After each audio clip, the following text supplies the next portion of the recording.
Γεια σας, είμαι η Λία από το Lia Creations και είμαι σήμερα εδώ για να σας δείξω πώς έφτιαξα αυτό το διάβροχο τσαντάκι.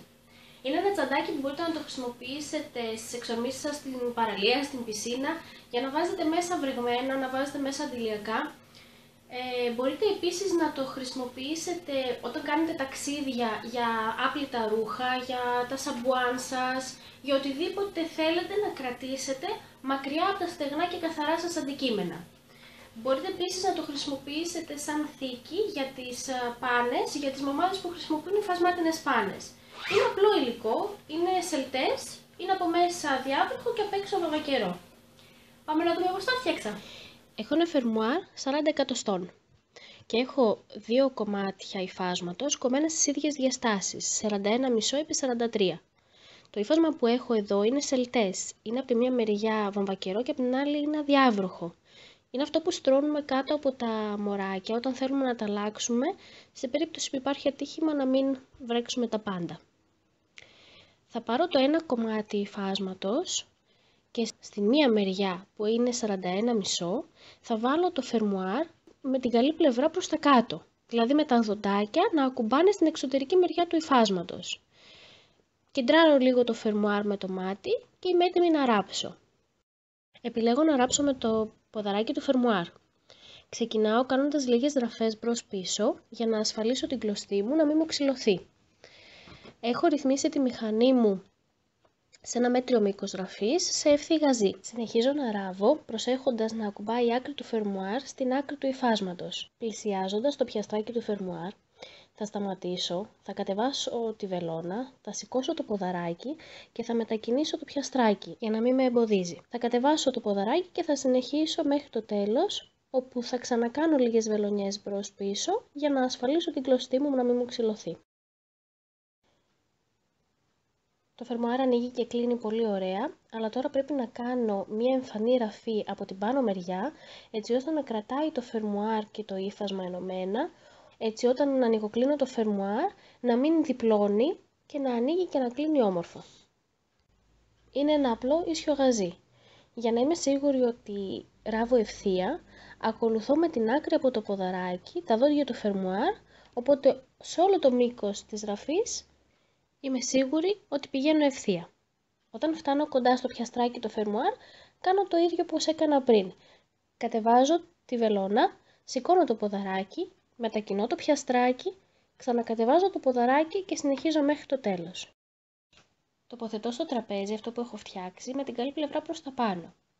Τοποθετώ πάνω σε αυτό το δεύτερο κομμάτι υφάσματος με την καλή πλευρά προς τα κάτω, έτσι ώστε να κοιτάνε δηλαδή οι δύο καλές πλευρές μεταξύ τους. Ευθυγραμμίζω το κομμάτι που έχω με το προηγούμενο κομμάτι, έτσι ώστε οι άκρες να ακουμπάνε και να ακουμπάει και η τρίτη κομμένη άκρη με την άκρη του φερμουάρ. Ράβω τώρα τη δεύτερη μεριά, ανοίγω το φερμουάρ για να μην με εμποδίζει το πιαστράκι και ράβω με τον ίδιο τρόπο που έραψα και το προηγούμενο μέχρι να φτάσω στο τέλος του φερμουάρ. Εδώ θέλω να σας δείξω τη διαφορά που έχει το ένα κομμάτι με το άλλο. Το ένα κομμάτι έχει την επιφανειακή ραφή και το άλλο δεν έχει. Έτσι όταν το μετακινώ ή το ανοιγοκλίνω, το φερμουάρ κουνιέται. Εδώ έκανα και τις δύο μεριές ίδιες για να ανοίγει και να κλείνει όμορφα το φερμουάρ. Και τώρα ήρθε η ώρα να το συναρμολογήσω. Εδώ επέλεξα να βάλω χερούλι. Οπότε το μετράω, το κόβω και καίω τις άκρες του για να είμαι σίγουρη ότι δεν θα ξεφτύσουνε. Το τοποθετώ πάνω στην καλή μεριά, πάνω στην εξωτερική μεριά, στο σημείο που το θέλω. Εγώ το θέλω από τη μεριά που είναι το πιαστράκι του φερμουάρ, έτσι ώστε να το κρατάω όταν ανοίγω το τσαντάκι. Το στερεώνω με ένα κλειψάκι ίσα ίσα για να μην φύγει από εκεί και το πάω στην μηχανή. Έχω αφήσει τη μηχανή σε μέτριο μήκος ραφή, σε ίσιο γαζί και ξεκινάω κάνοντας λίγες βελονιές μπρος πίσω για να ασφαλίσω την κλωστή και να ενισχύσω το σημείο στο οποίο ξεκινάει το χερουλάκι. Φτάνω μέχρι το τέλος της πρώτης μεριάς και βάζω και το δεύτερο κομμάτι φροντίζοντας να μην στρίβει το χερούλι μου, να μην διπλώνει μάλλον το χερούλι μου, αλλά απλά να στρίβει. Κάνω και εδώ λίγες βελονιές μπρος-πίσω για να είμαι σίγουρη ότι τα έχω ενώσει σωστά. Και συνεχίζω μέχρι να φτάσω στο τέλος, όπου επίσης θα κάνω λίγες βελονιές μπρος-πίσω για να ασφαλίσω την κλωστή μου να μην ξυλωθεί. Έχει ραφτεί πολύ ωραία. Το επόμενο βήμα είναι να ενώσω καλή με καλή πλευρά, έτσι ώστε να μπορέσω να κάνω το τελευταίο γαζί γύρω-γύρω στις 3 ελεύθερες πλευρές.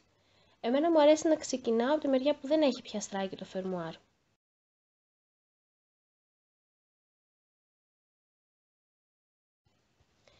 Θα κάνω προσεκτικά μερικές βερονιές μπροστά-πίσω, έτσι ώστε να ασφαλίσω την κλωστή μου.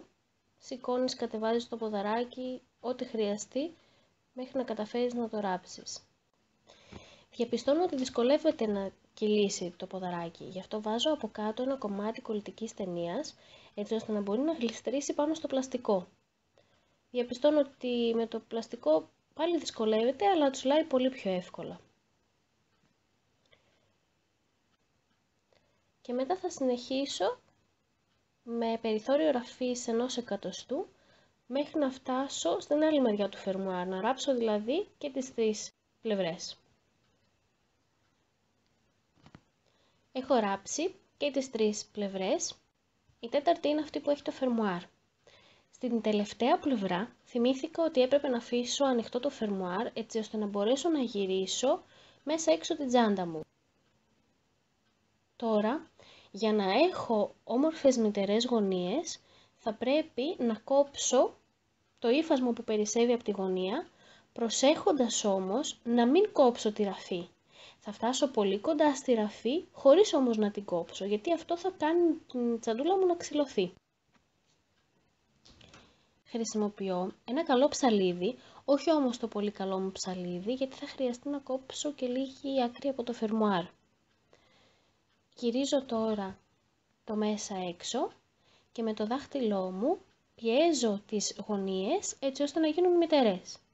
Εδώ αν θέλει κάποιος μπορεί να χρησιμοποιήσει κάποιο chopstick, κάποια άκρη από ένα ψαλίδι που δεν είναι πολύ μυτερό. Εγώ χρησιμοποιώ τα δάχτυλά μου συνήθως. Γυρίζω και τις γωνίες που είναι δεξιά και αριστερά από το φερμουάρ. Και το τσαντάκι μου είναι έτοιμο. Αν ήταν απλό ύφασμα, θα το σιδέρωνα, γιατί πάντα μου αρέσει το σιδερωμένο, δείχνει περισσότερο επαγγελματικό. Αυτό το συγκεκριμένο βέβαια δεν χρειάζεται. Αυτή ήταν λοιπόν η κατασκευή μου για σήμερα, εύκολη και απλή. Θα ήθελα πολύ να δω τα σχόλιά σας, να μου πείτε τι σας άρεσε και τι όχι. Θα ήθελα επίσης να μου πείτε τι θα θέλατε να δείτε σε κάποιο άλλο βίντεο. Μπορείτε να πατήσετε το κουμπί εγγραφή για να γραφτείτε στο κανάλι μου, δεν στοιχίζει απολύτως τίποτα για σας, για μένα όμως σημαίνει πολλά. Περιμένω και τα like σας και σας περιμένω στο επόμενο βίντεο. Έως τότε, καλές κατασκευές!